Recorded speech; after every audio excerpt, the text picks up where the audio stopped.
It's a really social, you know, everyone's welcome, all levels, so it's been quite welcoming.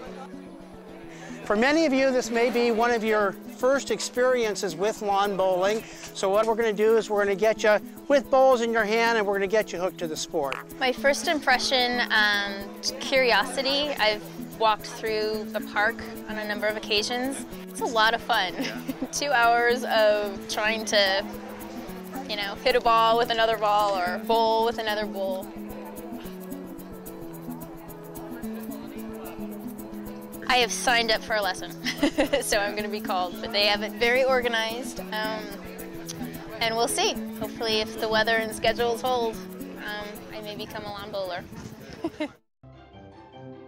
What really makes this sport unique is the equipment. These are called bowls, not balls, but bowls, and they're not round. You'll realize that you can't just toss these. You have to gently roll them, because as you roll them, they will curve. It's called a bias. But as you look at the emblems, you'll see that there's a large emblem on one side of the bowl and a small emblem on the other side of the bowl. And this is to show you which way the bowl will curve. The curved bowl will always curve towards the small emblem. We have a target bowl that we call a jack. Sometimes it's called a kitty.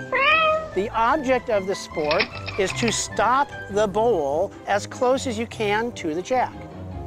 Now, at the end of the end, an end is where everybody on a team rolls their bowls. You score 1 point for every one of your bowls or your teammates' bowls that's closer to the jack than the other team's closest bowl. If you hit the jack will move. And the whole question there is, who is now closer to the new location of the jack? As long as the jack stays in bounds, then you continue to play. If the jack is kicked out of bounds, the end doesn't count as anything. And in bounds, for example, if we're bowling on the orange, in bounds is the white.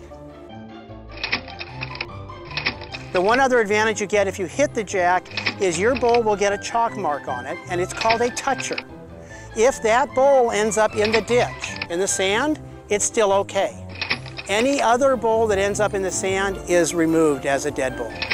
It is a tradition to dress in whites, as we refer to them, and in our club that is the standard.